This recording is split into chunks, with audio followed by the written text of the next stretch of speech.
Today's talk with a story to set the tone for Mother's Day. Okay. It's from the book, The Architecture of All Abundance. And it was written it's an interesting book. It was written a number of years ago by Margaret Palagye. And she is a fairly famous mom. She's a mother of pop singer Jewel.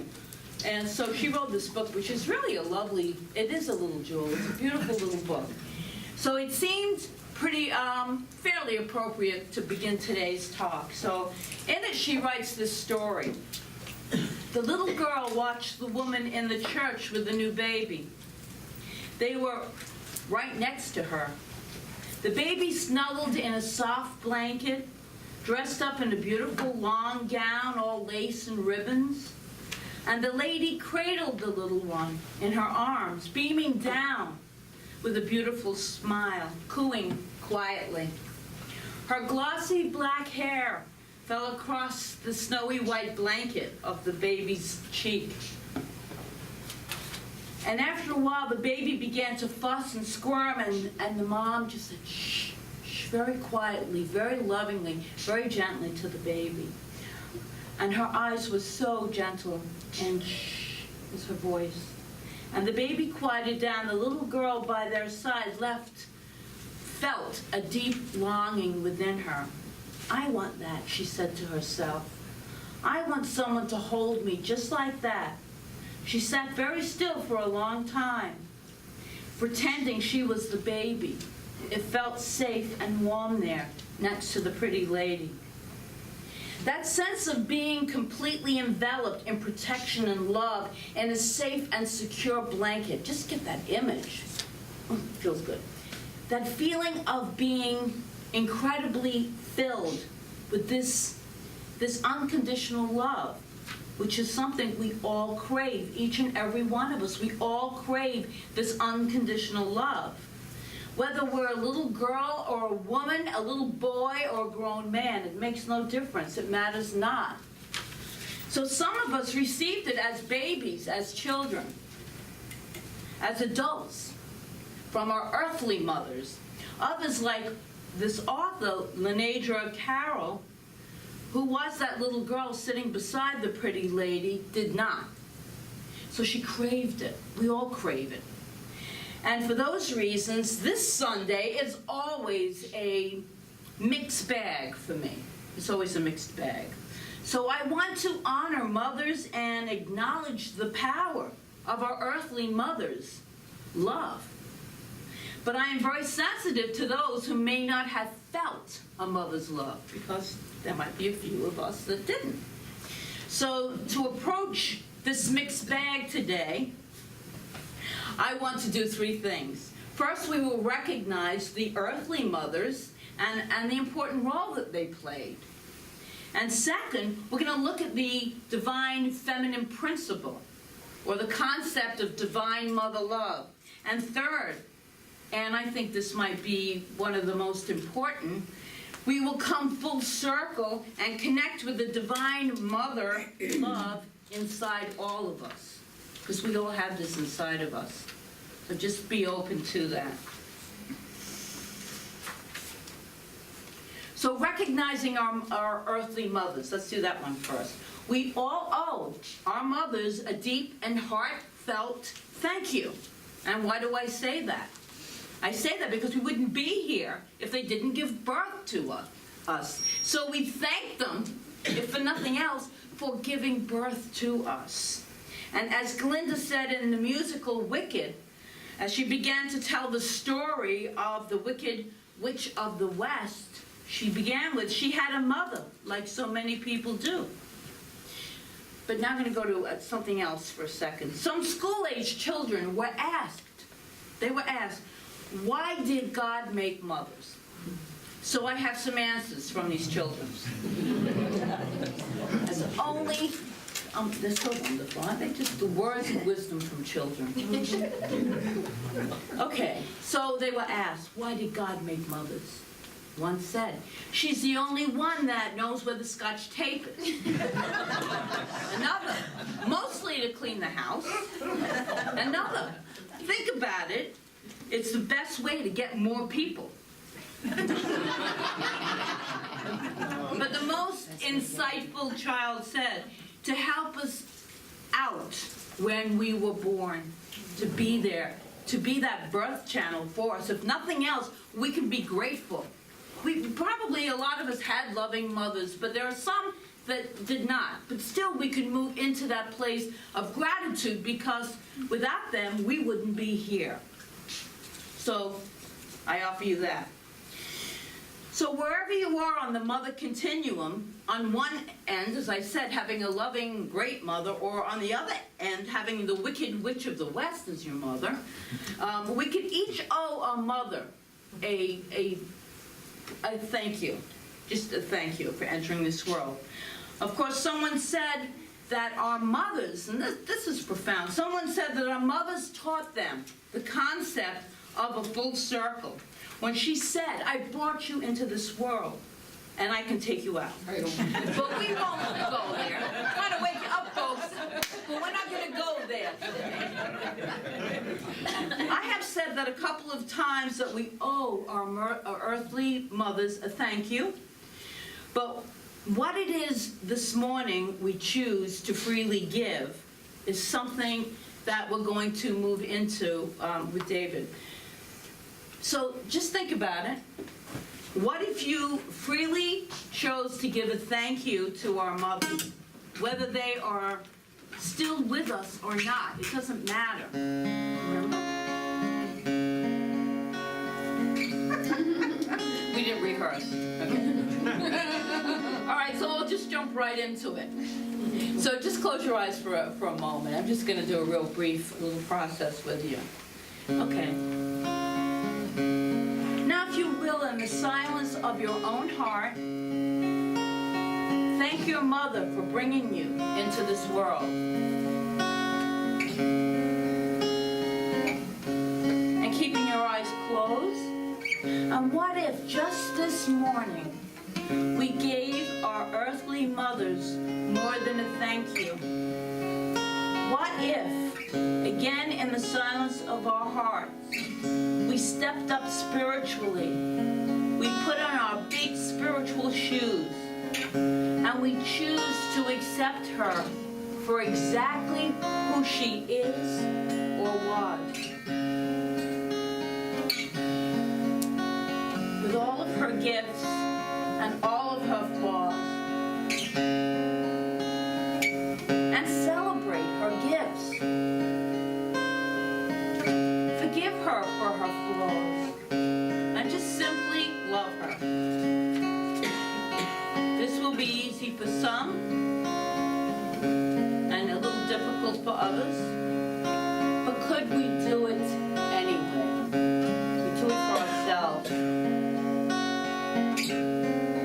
And there was a poem written by Mother Teresa entitled Do It Anyway. So the first line reads, people are often unreasonable, illogical, and self-centered. Love them anyway. Thank you, David. So take a deep breath and just know that wherever you are in your relationship with mother, your earthly mother, just know that right here and right now you are loved. You are loved. So the concept of mother is, however, something so much greater than our experiences with just our earthly mothers. And we do it and ourselves a grave injustice when we limit our thinking to just the earthly mother, because there's so much more. There's so much more. In fact, there's a spiritual concept, and it's really an important spiritual concept that this teaching, Ernest Holmes, talks about.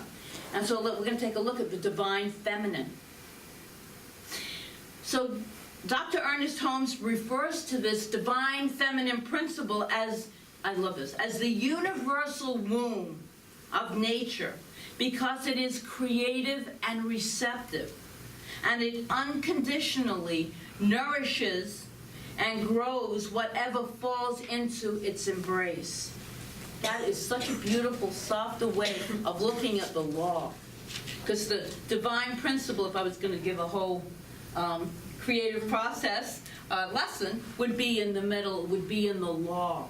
It would be in the substance, the receptive that takes what is put into it and brings it back as it creates. It births our effects, our experiences. So this is God. This is God in the divine mother. Not human mother with all her history, fears, etc. But it is the divine mother who unconditionally nurtures and grows whatever is put into her embrace. And this nurturing nature of the universe, talking about the universe, is very essential. The essential part of it is the unconditional love. This is the divine part, and the divine feminine resides in all people, in all life. But it resides in male and female, in all of us. It is that place that takes what is given to it and births our experiences. But the point that Holmes is making and that we believe is it's based in unconditional love. There are no conditions in the mind of the divine to hold back your good. And this is so reassuring, I think. So the cosmic divine mother is always attending to her children in whatever ways serve their eternal needs. She gives her children freedom. We all have freedom, yes? We all do have freedom, whether we believe it or not. We do have freedom to choose the rocky roads of life and all the experiences that we have of joy and of pain, of the ups and the downs that we go through in this earthly human experience. Yet, she is there within us when we call out for help.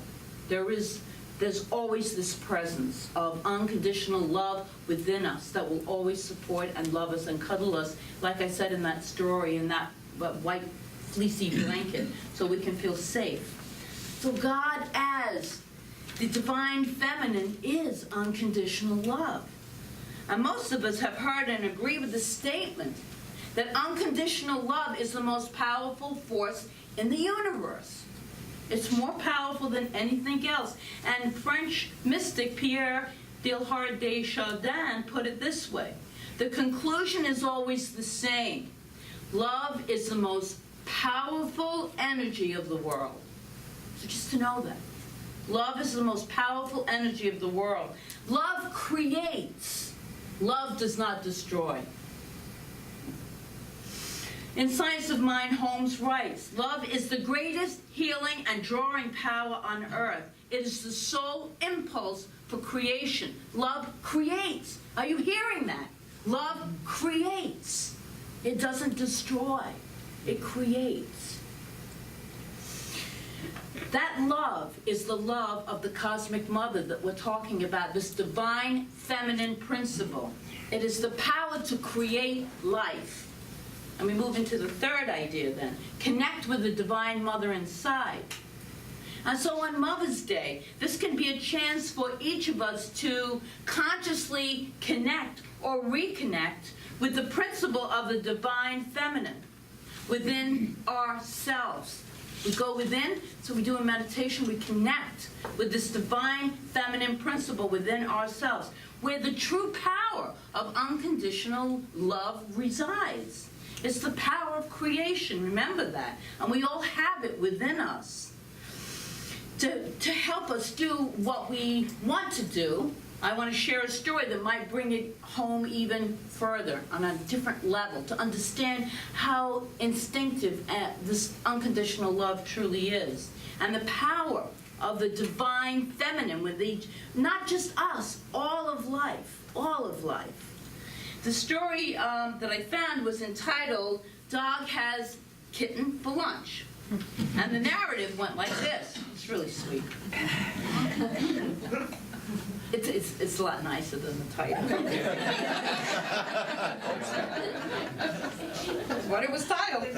So you can understand, okay, why some visitors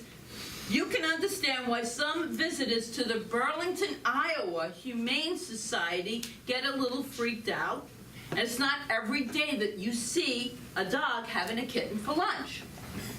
And it's not just a kitten. The dog is about to have a whole litter of kittens for lunch.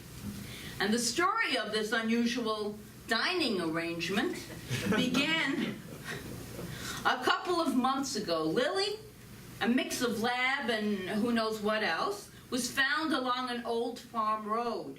And she was pregnant and soon had puppies, and all of the puppies were adopted.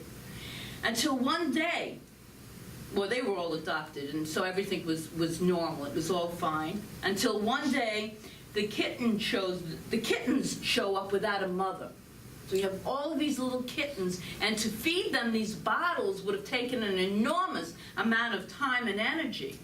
So one of the people there came up with well, her name is Teresa Kurt. She worked for the shelter. She said, we didn't know what to do, what else to do than to feed them with all these little bottles, but she thought of a possible solution, right? Even though there's a big difference between a dog and a cat, we thought, let's try it anyway and see if Lily would have the kittens for lunch. And she did. And she had them for breakfast and dinner also. So this did work.